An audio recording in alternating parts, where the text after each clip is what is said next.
자, 3부 이어가겠습니다. 유선암 연결돼 있습니다. 안녕하세요. 네, 네, 안녕하십니까. 안녕하십니까. 자, 우리가 이야기를 나누는 동안 되게 중요한 지표들 몇 가지 나왔는데 어떤 거 나왔을까요? 네, 현재 지금 오늘도 중요한 지표들이 굉장히 많이 나왔는데요. 어제에 이어서 오늘도 내구재 수주가 발표가 되면서 사실 이 내구재 수주라는 게 뭐냐면은 전체적으로 지금 현재 우리가 자주 뭐 바꾸는 제품들이 아닌 뭐 가구라든지 컴퓨터라든지 이런 제품들 위주로 잘 안 바꾸는 오래가는 제품들을 내구재라고 하는데요. 이런 내구재 수주량이 얼마나 많이 늘어났는가, 발주량이 늘어났는가를 발표하는 부분들이 지금 예상치를 크게 넘어서는 결과가 나왔고요. 그리고 GDP가 예상치를 크게 뛰어넘어주면서 어저께 파월에 대해서 조금 더 이야기를 해드리겠지만 파월 관련한 부분들도 파월이 언급했던 우리가 경기 침체에 관해서 예상을 거의 안 하고 있다라고 얘기를 하는 부분도 언급을 했었는데 그런 것들을 뒷받침해주듯 현재 GDP가 예상치를 크게 뛰어넘는 2.4%가 2분기에 발표가 됐고요. 자, 그리고 상품 무역 수지도 예상치보다 높은 수치가 나오고 신규 실업 수당 청구 건수도 예상치보다 낮게 나왔습니다. 그리고 자동차 제외 소매 재고는 예상치보다 조금 높은 수치가 나왔는데요. 이런 부분들 전체적으로 감안을 해봤을 때 경기 침체 우려는 이제 좀 접어두셔도 괜찮을 것 같다라는 생각이 좀 드네요. 여전히 내구재에 대한 수요가 굉장히 높고 바꾸지 않아도 될 것들을 바꾸고 있고 GDP 관련해서도 예상치보다 높고 2.4%라는 높은 수치가 나와주는 바람에 전체적으로 현재 지금 미국 내에서 경기 침체 우려는 접어두고 이제 인플레만 딱 걱정하면 될 것 같다라는 생각이 많이 듭니다. 알겠습니다. 경기는 상당히 좋다. 내구재 수주가 4.7%가 늘었다고요? 전월 대비? 네, 어마어마하게 많이 늘었고요. 사실 이런 부분들 관련해서 좀 재미난 게 최근에 나온 주택 관련한 지표는 반대로 좀 걱정이 많았는데 사실 내구재는 어떻게 보면 제조업 관련한 지표 아닙니까? 이런 네. 제조업 관련한 지표가 요즘 경기 침체가 굉장히 많이 생각이 든다. 제조업 지표가 계속 안 좋게 나오고 있다. 이런 얘기가 나왔는데 저번에 나온 구매 관리자 지수도 예상치보다 높게 나오고 요번에 나온 내구재 수도 굉장히 높게 나오다 보니까 제조업 관련한 부분들은 반대로 좀 걱정이 좀 식어가는 분위기고요. 신규 주택 판매가 다만 요번에 어저께 나온 것들이 예상치보다 많이 낮게 나와가지고요. 인플레이션 관련한 부분도 주거비가 조금 좀 덜 걱정이 되는 그런 지표가 나왔다까지 여러분들에게 알려드릴 수 있을 것 같네요. 알겠습니다. 근데 지금 그 지표 보니까 근원 내구재 수주는 0.56%만 올랐는데 내구재 수주가 4.7% 올랐어요. 근데 내구재라고 하는 게 뭐 자동차, 냉장고 이런 것들 오래 쓰는 것들 들어가긴 하는데 제가 알기로는 여기에 그 항공기도 들어가는 걸로 알고 있거든요. 그러면 근원이 항공기를 뺀 내구재 수준인가요? 네, 이제 근원 내구재 수주라는 거는 이제 보통 운송업 항목을 제외하는 건데요. 이 운송업 항목에서 이제 항공기하고 여러 가지 운송업에 관련된 부품들을 이제 그런 품목들을 제외하고 다른 것들만 포함시키는 게 근원 내구재 수주라고 합니다. 말씀해 주신 것처럼 항공기 수주는 이제 보통 변동폭이 너무 적어서 이를 제외한 근원 수치 방금 말씀해 주신 이 근원 내구재 정도만 가장 좋은 방법을 좀 더 변동성을 측정하기 좋은 방법이라고 얘기를 하는데요. 그럼에도 불구하고 말씀해 주신 것처럼 항공기 가격이 요번에 최근에 많이 올랐기 때문에 내구재 수준은 높고 근원 내구재 수준은 예상보다는 높지만 그래도 그렇게까지 많이 높지 않은 수치가 나왔다라는 생각이 좀 드네요. 항공기를 비롯한 운송 쪽에서 엄청 주문이 나왔었나 보네요. 그러다 보니까 근원보다 그냥 그 내구재 수주가 한 4.7% 나온 거 보니까요. 알겠습니다. 자, 이렇게 지표들 살펴봤고요. 자, 이어서 FOMC에서 어떤 내용들이 있었는지 유선암 님도 한번 정리해 주셔야죠. 네, 이미 아마 여러 이야기를 들으셨을 거라고 생각을 하시는데요. 제 개인적으로 사실 내내 이제 번역을 하면서 통역을 하면서 여러 가지 이야기를 들었는데, 일단 제 개인적으로 정보를 전달해 드리는 부분들을 이제 요약을 해 드리면, 간단하게 이번 FOMC에서는 25bp 금리 인상이 있었고요. 미국의 은행 시스템 안전하다. 아주 굉장히 파월이 할 만한 단어들을 많이 했는데, 일단 전 전체적인 평가를 여러분들한테 말씀드리면, 비둘기에 가까운 중립이었다라는 생각이 좀 드는 발언들이 굉장히 많았습니다. 전체적인 어조 자체도 굉장히 부드러운 부분들이 많았고요. 데이터를 보고 매 미팅마다 판단한다며 이제 중립을 지키려고 얘기를 하긴 했지만 계속해서 데이터에 관해서는 이번에 인플레이션 나온 데이터는 굉장히 좋았다. 예상보다 좋았다라는 발언들을 하기도 했고요. 그럼에도 불구하고 이번에 금리 인상을 할 수밖에 없었던 이유는 근원 CPI 수치가 생각보다 예상치 않에 있었기 때문이다. 우리가 생각한 부분 안에 있었기 때문에 우리가 원래 6월에 선언했던 두 번의 금리 인상을 고려하기 위해서는 어쩔 수 없이 이번에 금리 인상을 할 수밖에 없었다라는 발언이 있기는 했지만 전체적인 데이터가 굉장히 좋았다고 몇 번이나 이야기를 했던 점, 그리고 계속해서 경기 침체는 없을 것 같다. 경기 침체는 이제 고려하지 않아도 될 것 같다라는 식의 어투를 많이 썼는데 정확히 말하면 경기 침체가 없다라기보단 경기 침체가 지금 연준 내부의 스태프들의 마음에서 경기 침체에 대한 시나리오는 별로 생각하지 않고 있다. 확률이 적어지고 있다라고 얘기를 했던 만큼 아마 경기 침체 우려는 좀 접어두고 연착률의 가능성을 굉장히 높게 보고 있는데요. 그럼에도 불구하고 역사적으로 봤을 때 실업률은 항상 인플레이션을 잡는 기간 동안 조금 올라갔기 때문에 이번에도 좀 오르지 않을까라고 하는 방식의 이야기를 꺼냈고요. 가장 매파적이었던 부분, 어제 갑작스럽게 주식이 급락했던 부분은 인플레이션 2% 달성이 내년에는 어렵다라는 발언을 했습니다. 2024년은 어렵고 2025년에 도달할 것 같다라는 얘기를 했는데 근데 사실 제가 이거에 대해서 좀 많이 얘기를 하고 싶었던 게 요게 사실 그 앞 전후의 이야기를 좀 들어봐야 되는데 사실 이 2%라는 게 여기서 언급한 2%는 2.0%거든요. 그리고 여기에서 하고 싶었던 말이 파월이 하고 싶었던 말이 그래서 우리가 금리 동결을 이 인플레이션 2% 달성 이전에 할 거다. 아마 내년 도중에 아마 금리 동결을 하게 될 거고 2% 달성에 대한 우리가 확신이 생겼을 때는 2%, 2.0% 달성 이후에 금리 동결이나 금리 인하를 한다는 게 아니라 우리가 그 전에 2024년 도중에 할 거라는 이야기를 하기 위해서 했던 부분이라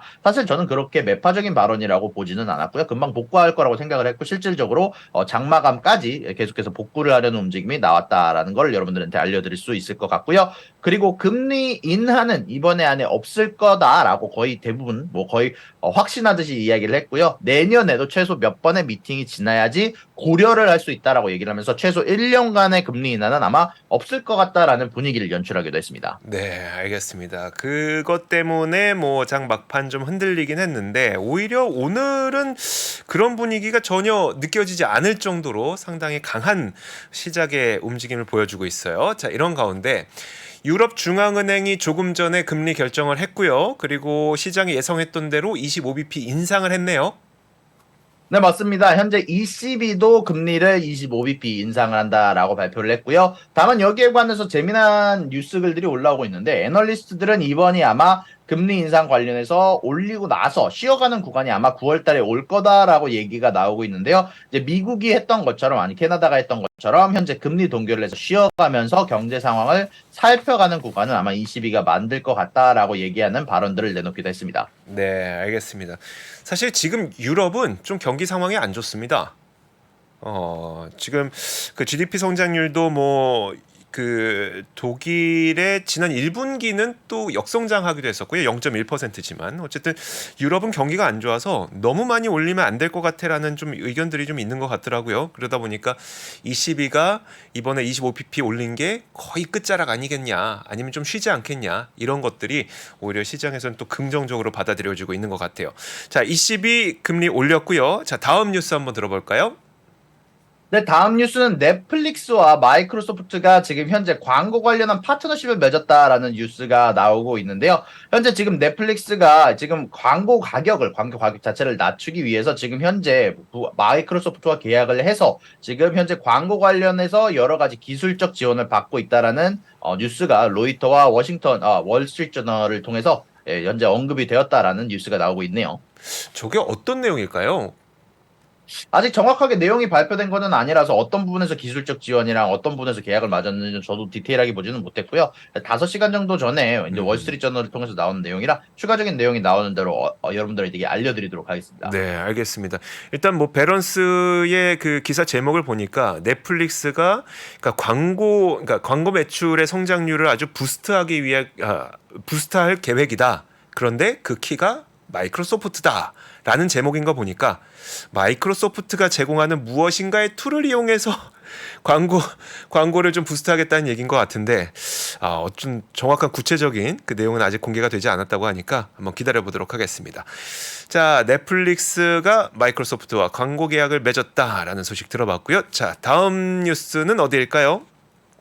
다음 뉴스는 사실 블룸버그에서 헤드라인으로 나온 제목 중 하나인데요. 자, 일단 지금 현재 럭셔리 홈에 관해서, 럭셔리 주거용 주택에 관해서 지금 수요가 올라가고 있다라는 뉴스가 나왔습니다. 그 밑에 제가 여러분들에게 알려드릴 이제 그래프를 갖고 왔는데요. 현재 지금 경쟁적으로 계속해서 경매 관련 수요가 높아지고 있다라, 경매 전쟁이 일어나고 있다라는 뉴스가 떴는데요. 햄프턴이라고 불리는 지역이 이제 미국 내에서도 굉장히 럭셔리홈으로 유명한 지역인데, 여기가 롱아일랜드 비치 근처에 있는 쪽이라 굉장히 사람들이 살고 싶어하는, 어떻게 보면 럭셔리 부잣집들이 많이 모여 있는 곳인데요. 그런 쪽 관련해서 지금 현재 수요가 어마어마하게 올라가고 있다는 얘기가 나오고 있고요. 지금 밑에 그래프가 파란색이 럭셔리 마켓의 경매 전쟁, 얼마만큼의 오퍼가 들어오고 있는가를 알려주는 지표고요. 검은색은 보통 다른 집들, 오버럴 마켓에 미국 전체 주택 마켓에 현재 얼마만큼 오퍼가 들어왔는지를 알려주는 지표인데요. 분명히 마지막 2022년 쿼터 4 이후로는 올라오는 모습들을 보여주고 있긴 하지만 그것보다 훨씬 더 빠른 속도로 올라오고 있는 게 바로 럭셔리 홈에 대한 수요입니다. 이 파란색 라인이 보시다시피 검은색 라인보다 훨씬 더 빠른 속도로 성장하고 있고 이미 2022년, 2021년 어떻게 보면 코로나 때 가장 많은 사람들이 주택을 사 모았던 시기보다도 더 많은 오퍼들이 지금 현재 럭셔리 집을 향해 들어오고 있다라는 뉴스가 블룸버그를 통해서 언급이 되는데 이런 부분들을 제가 언급해드리고 싶었던 이유는 햄프턴 같은 경우는 보통 주거비에 관해서 조금 선행한다라고 얘기가 많이 나오는 주역이기도 하고요. 전체적으로 이런 럭셔리 홈이 올라가고 있다는 것은 지금 현재 주택 마켓에서 지금 좀 안 그래도 주택 관련한 지표들이 많이 잘 나오고 있지만 그것을 제외하고더라도 조금 더 잘 사는 쪽에서 조금 더 부자들 쪽 위주로 현재 주거용 부동산에 대한 수요가 올라가고 있다는 게 좀 나오고 있는 것 같아서 여러분들에게 이렇게 보여드렸습니다. 알겠습니다. 아무래도 햄턴이라고요? 햄프턴? 햄프턴이요. 네. 햄턴. 발음 닿는. 햄턴 이 지역이 좀 다른 지역을 선행한다고요? 네, 보통 일단은 럭셔리한 지역이기도 하고요. 많은 사람들이 좀 잘 살고 싶어 하는 지역이기도 해서 조금 더 수요가 더 많이 몰리는 편이라서 수요가 올라갈 때 먼저 오르는 현상들이 좀 있는 지역입니다. 알겠습니다. 안 그래도 최근에 이제 부동산 가격이 좀 높아지고 이게 다시 반등하고 있다는 소식들 좀 전해주고 계시는데 럭셔리 홈 수요도 높아지고 있다고 하니까 이게 그러면 그러니까 주거비의 상승 요인과도 좀 맞물릴 수 있는 걸까요? 네, 현재 지금 주거비의 상승 요인과도 맞물려서 전체적으로 지금 근데 파월도 언급을 하긴 했지만 주거용 부동산에 대한 공급이 많이 부족한 상태라고 얘기를 하는데요.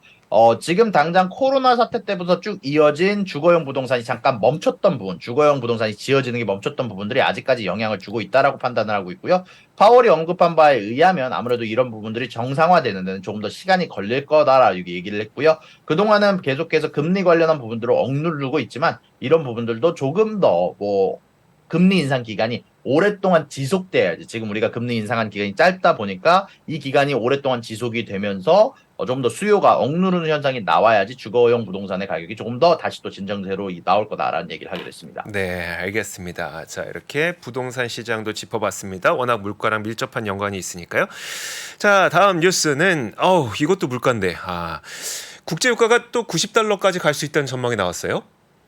네, 현재 뱅크 오브 아메리카를 통해서 이렇게 새로운 리포트가 나오게 된대요. 뱅크 오브 아메리카에서는 이런 종류의 리포트를 이제 자사의 웹사이트를 통해서 자주 배포를 하는데 저도 이런 부분들을 읽어봤는데 지금 현재 뱅크 오브 아메리카는 오일에 대한 수요가 높아져 가고 있고 미국의 GDP나 미국의 경기 침체 우려가 사라지기 시작을 하면서 오일 가격이 오를 것 같다라는 전망을 내놨는데요. 현재 오일 가격에 대한 전망을 배럴당 90달러를 이제 곧 맞출 거다라는 얘기를 했었는데 이런 부분들 관련해서 좀 더 디테일하게 얘기를 하자면 원래는 러시아하고 오펙하고 조금 다툼이 있었습니다. 오펙 같은 경우는 감산을 하고 싶었고 러시아 쪽에서는 감산은 아닌 오일에 관련된 공급을 유지를 하고 싶어 했었는데 이런 부분들 관련해서 최근 러시아도 감산의 움직임을 보여주고 있고요. 오펙도 계속해서 감산을 연장하는 움직임을 보여주고 있고 미국 내에서도 비축률을 다시 또 비축해야 된다라는 이야기가 나오고 있기 때문에 이런 부분들을 감안을 했을 때 거기에다가 경기 침체가 오지 않고 여전히 수요가 높다. 보신 것처럼 지금 내구재 수요가 굉장히 높은 모습들이 나오고 있는데 이런 부분들을 감안을 해봤을 때 계속해서 공장도 돌아가고 계속해서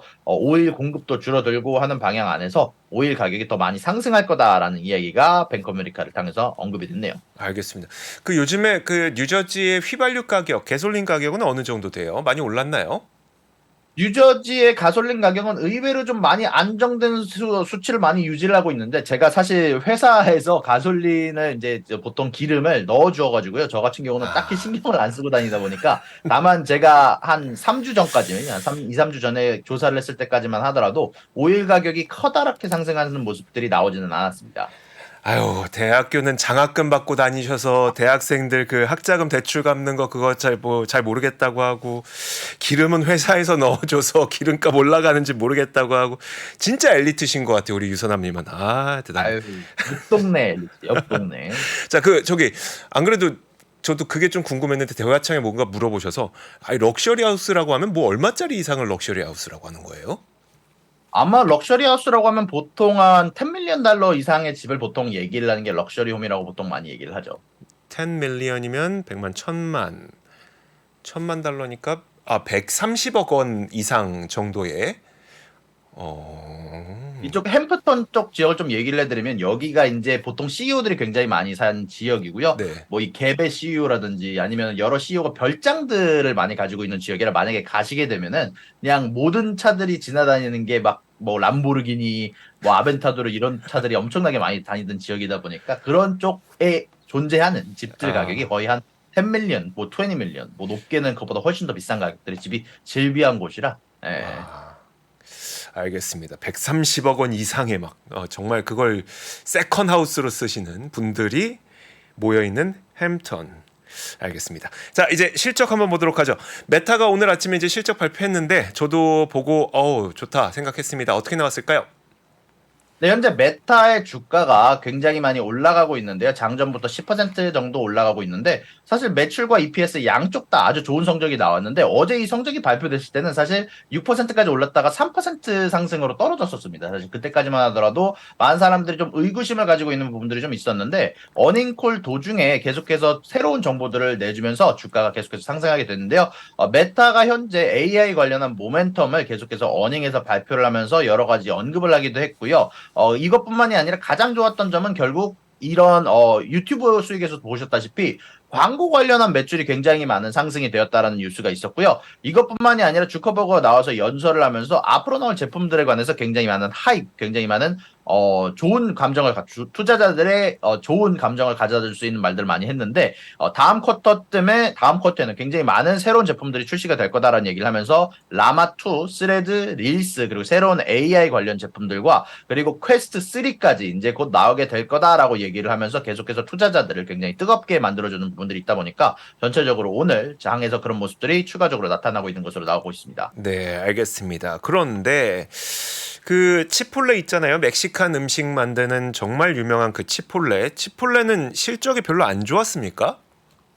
네, 치폴레 같은 경우는 사실 매출 관련한 부분이 좀 미스를 하고 EPS는 비트를 하는 모습이 나왔는데요. EPS는 예상치 상회, 매출은 예상치 하회를 했는데 사실 이런 부분들 관련해서 어닝콜에서 다루면서 나왔던 부분들이 치폴레가 최근 들어서 인플레이션 관련해서 주요 제품들, 모든 제품들은 아니지만 주요 제품들 안에서 원재료 상승이 나오는 원재료 가격의 상승이 나오는 부분들이 있다 보니까 자신들이 가진 상품들의 가격도 올릴 수밖에 없었고 이런 부분들이 수요에 영향을 줘서 전체적으로 매출이 깎이는 결과가 나왔다라는 이야기를 발표를 했는데요. 최근에 음식 가격이 내려간 것과는 별개로 치폴레가 현재 모든 제품들은 아니지만 몇몇 주요 고기들이나 주요 사료 같은 것들에서 좀 인플레이션이 나왔다라는 뉴스가 어닝콜에서 언급이 되기도 했었습니다. 네, 알겠습니다. 그래서 뭐 치폴레는 시간의 거래에서 좀 하락하고 있고요. 다음 기업은 맥도날드입니다. 네, 현재 맥도날드 같은 경우는 EPS와 매출 양쪽 다 좋은 성적을 내면서 현재 맥도날드가 장 전에 상승하는 모습이 현재 나오고 있고요. 또한 로열 캐리비안 크루즈 RCL이라고 부르는데 최근에 역시 캐리비안 쪽 아니면 크루즈 쪽이 굉장히 좋은 모습들이 나오고 있는 가운데 안에서 예상치와 EPS가 매출을 예상치를 크게 뛰어넘는 모습이 나왔습니다. 그러다 보니까 장 전에 8%가량 상승하고 있는 모습이 나오는데 이것과 더불어서 현재 대부분의 크루즈들이 계속해서 끌려 올라가는 모습이 나오고 있는 걸 보니까 전체적으로 오늘 크루즈들이 굉장히 강세를 보여줄 거라는 예상이 좀 드네요. 네, 알겠습니다. 자, 실적 발표했던 기업들 살펴봤고 이 외에 개별 기업 소식 몇 가지 준비해 주신 것 같더라고요. 네, 오늘 간단하게 개별 소식 몇 가지 준비를 해봤는데요. 아마존에서 최근 AI 관련 쪽에서 좀 소외되는 움직임이 많이 나오고 있었는데, 아마존이 사실상 구글과 마소가 AI 쪽으로 잘 나가는 걸 보고 조금 이번에 자사에서도 아마존 웹 서비스를 통해서 AI 서비스를 클라우드에서 제공할 계획이라고 발표를 했습니다. 그리고 이것 말고 AMD 쪽에서는 로젠벨트에서 매수 의견이 나왔고 목표가는 120불로 잡았다라는 뉴스가 언급이 되기도 했네요. 네, 알겠습니다. 이런 것들 때문에 아마 오늘 그 반도체주의 주가도 좀 좋지 않나 싶기도 합니다. 물론 금리의 영향도 좀 있겠죠. 자, 그러면 이제 장 시작하기 직전이니까요. 저랑 함께 분위기부터 한번 살펴보시죠. 일단 오늘 시장은 두 가지 요인이 좀 가장 크게 작용을 하고 있는 것 같아요. 두 가지 요인이 긍정적으로 작용하고 있는데 첫 번째가 메타의 실적이고요. 그래서 메타의 주가가 크게 올라가고 있다는 점이 첫 번째일 거고 두 번째가 그 금리일 겁니다. 어제 일단 미국에서 FOMC 회의를 통해서 뭐 한 번 더 올릴 수 있겠지만 거의 진짜 금리 인상 끝까지 다다랐다라고 하는 인식 그게 첫 번째일 거고 그리고 조금 전에 그 ECB 유럽 중앙은행에서도 금리를 올렸지만 이것도 거의 끝물일 것 같다라는 인식 이런 것들이 시장의 금리가 더 이상 안 오를 것 같아. 그러면 결국 기술주 그리고 그 중에서도 반도체주 이런 쪽들에게 긍정적인 움직임을 주지 않을까. 그래서 오늘 장 초반부터 그 분위기가 나타나고 있는 것 같습니다. 자, 전체적인 시장 움직임 한번 보면요. 일단 3대 지수 오늘을 포함해서 다우지수 다 올라갈 것 같긴 한데 오늘은 나스닥이 더 잘 올라갈 것 같습니다. 지금 화면에서 보시는 것처럼 나스닥은 1.29%, 장 초반부터 아주 강합니다. 다우지수는 0.1% 올라가기 때문에 오늘 포함하면 14거래일 연속 올라가게 되는 거죠. S&P 500 지수는 0.72%이 정도로 상승 탄력이 현재 나타나고 있습니다. 자, 시장 전체적인 분위기를 한번 살펴보시면요. 자, 보겠습니다. 자, 왼쪽 상단에 있는 이 기술주의 움직임들이 상당히 좋습니다. 특히 메타가 실적 발표한 이후에 지금 8% 올라가고 있고요. 앞서 말씀드렸던 것처럼 금리 영향인 것 같아요. 왜냐하면 제가 엔비디아와 관련된 뉴스가 딱히 존재하는 거 못 봤거든요. 관련된 뉴스가 없었음에도 불구하고 반도체주들이 이렇게 계속 잘 올라가고 있다는 것은 아무래도 금리의 영향이 아닐까라는 추정이 듭니다. 혹시 유선남님께서 뭐 특별한 뉴스가 있었는지 발견하신다면 잠시 후에 짚어주시면 좋을 것 같고요. 그냥 반도체주뿐만 아니라 이 반도체 장비주 있잖아요. 반도체 장비주들도 오늘은 분위기가 좋습니다. 어플라이드 머티리얼즈가 4% 넘게 올라가고 있고요. 램리서치 7% 넘는 상승을 보이고 있습니다. CLA 컴퍼니도 한 4% 정도 올라가고 있습니다. 자, 그리고 구글은 전날 실적 발표를 했었는데 오늘도 연이어 상승세를 보여주고 있고요. 자, 이런 분위기들이 나타나고 있습니다. 몇 가지 뉴스들 한번 살펴보도록 하죠. 자, 첫 번째로 여러분들과 함께하고 싶은 뉴스는 바로 이겁니다. 제가 일단 메타가 사실 메타의 그 매출 성장을 보여주는 겁니다. 이게 매출 성장세를 보여주는 겁니다. 그래서 이게 몇 퍼센트, 이게 몇 퍼센트 이런 거 보여주는 건데 지금 거의 10% 넘게 올라왔죠. 그리고 메타뿐만 아니라 알파벳은 뭐 어제 나온 거지만요. 알파벳도 매출의 성장세가 회복되고 있는 움직임이 나타나고 있습니다. 글로벌 광고 시장이 지금 좋아지고 있다는 거죠. 회복되고 있다는 거죠. 메타도 마찬가지로 적자였던 게 회복되는 성장률이 회복되는 겁니다. 이거 회복되는 움직임이 나타나고 있다는 게 확실히 광고 시장이 좀 상승하고 있구나라는 모습이 보이고 있습니다. 근데 저는 여러분들한테 이걸 좀 보여드리고 싶었어요. 자, 문제 드릴게요.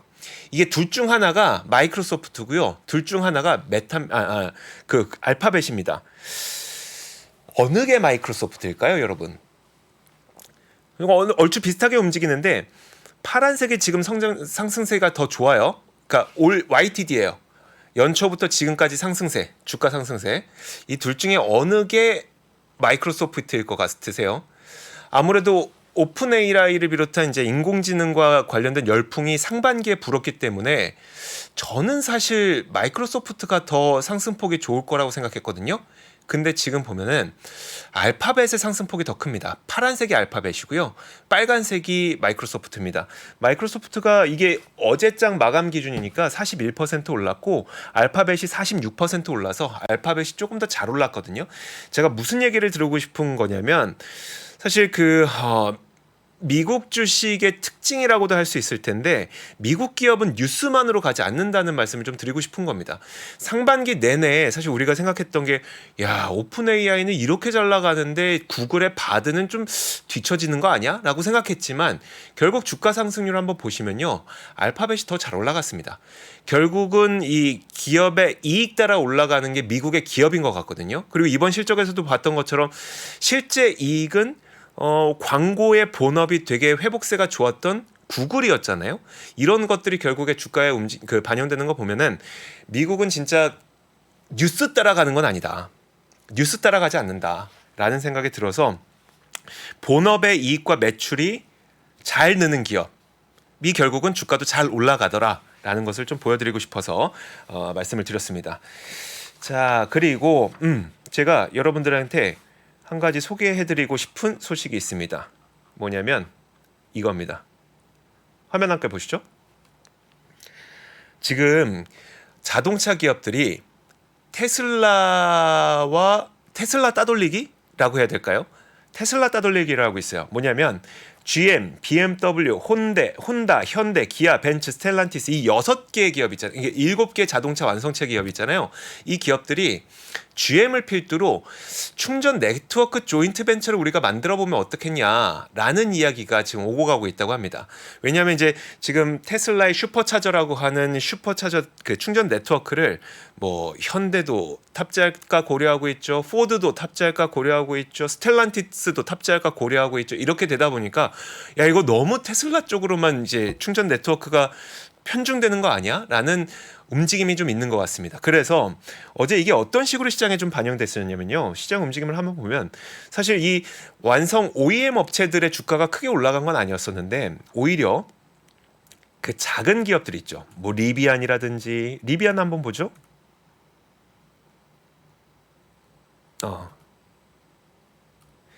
리비안이라든지 니오라든지 이런 기업들의 주가가 어제 크게 올랐었거든요. 니오도 한번 볼게요. 스타트업 기업들 이런 기업들의 주가가 어제 꽤 올랐었거든요. 오늘도 그 상승 탄력을 좀 가져가고 있고요. 이게 뭐 직접적인 수익에 영향이 있는지는 모르겠으나 어쨌든 이제 테슬라가 워낙 충전 네트워크에 대해서 강력한 헤게모니를 좀 가져가려고 하다 보니까 현재 그 기존 전통 OEM 업체들도 자신들의 조인트 벤처를 만들어 보자라는 움직임들이 좀 나타나고 있다는 거 그거를 한번 보여드렸습니다. 자, 한 종목만 더 볼게요. 마텔인데요. 사실 마텔은 왜 보여드리냐면 오늘 그 실적을 발표했습니다. 그리고 실적 발표되자마자는 어제였었죠. 실적 발표했고 발표되자마자는 사실 별로 좋지 못했었어요. 그 이유는 뭐였었냐면 마텔이 그 인플레이션 때문에 수요가 별로 좋지 못해서 실적이 되게 부정적이었었다고 합니다. 그런데 사실 이 실적에는 최근 제가 소개해드렸던 미국에서 일어나고 있는 이 바비와 오펜하이머 열풍이 포함되지 않은 거죠. 그래서 아마 다음 실적부터는 이 바비 열풍이 매출에 좀 이익의 증익으로 좀 그러니까 이익의 증익으로 좀 뭡니까 이렇게 포함되지 않을까라는 생각이 들고 있습니다. 자, 그래서 오늘도 사실 실적이 안 좋았는데 별로 하락하고 있지는 않습니다. 마텔. 그래서 한번 보여드렸고요. 자, 제가 몇 가지 기업들 한번 살펴봤는데 유선남님께서도 한 그 보충 수업 좀 해주세요. 오늘 말씀해주신 것처럼 여러모로 빅테크 쪽이 굉장히 강세인 모습들이 나오고 있는 것 같고요. 그리고 엔비디아를 포함한 칩 섹터가 굉장한 강세를 보여주고 있는데 딱히 제가 봤을 때는 지금 엔비디아 관련된 뉴스랑 루머가 돌고 있긴 한데 이게 주요 뉴스는 아닌 것 같은데 좀 전달해드리면 지금 엔비디아 관련해서 루머가 하나 돌고 있는 게 4090 Ti가 계획이 취소됐다라는 뉴스가 있습니다. 이게 사실 호재가 될 만한 이유는 사실 4090 Ti를 취소한다는 건 그 다음 세대 50 세대에 대해서 지금 준비를 하고 있다는 이야기가 돌고 있는데 이거의 성능이 너무 강력하다 보니까 중간 단계로 지적된 400 Ti를 취소했다라는 이야기가 지금 돌고 있고요. 이런 부분들에 관련돼서 올랐다라고 생각하기는 어려운 게 지금 전체적인 모든 칩 섹터가 상승하고 있기 때문에 제가 봤을 때는 아마 칩 관련해서 지금 호재라고 생각한 뭐 기관들이 매수를 하고 있는 게 아닌가. 최근에 빅테크들의 어닝들이 굉장히 좋았기 때문에 여전히 이런 쪽 수요가 단단하다. 빅테크들이 굉장히 잘 나가고 있다는 판단 하에서 최근 떨어졌던 칩 섹터들이나 엔비디아를 매수하고 있는 게 아닌가라는 생각이 좀 들고 있고요. 그리고 전체적으로 아마존도 굉장히 강세를 보여주고 있는데 아무래도 UPS가 그래도 최근에 파업을 종료했다라는 부분들이 어느 정도 플러스가 되고 있는 게 아닌가. 그리고 이런 부분들 관련해서 분명히 일회성 비용이 좀 늘기는 하겠지만 그런 비용들을 감안을 하더라도 아마존의 성장세가 좋아 보인다라는 생각이 좀 드네요. 네, 알겠습니다. 자, 그리고 아마존의 실적 발표가 다음 주인가요? 다음 주? 아마존의 실적 발표가 저도 지금 정확하게 잘 모르겠는데 아마 다음 주인 걸로 저도 알고 있습니다. 네, 제가 확인을 해드리면 아마존의 실적 발표일이 8월 3일입니다. 8월 3일이면 애플하고 같은 날짜에 실적 발표를 하네요.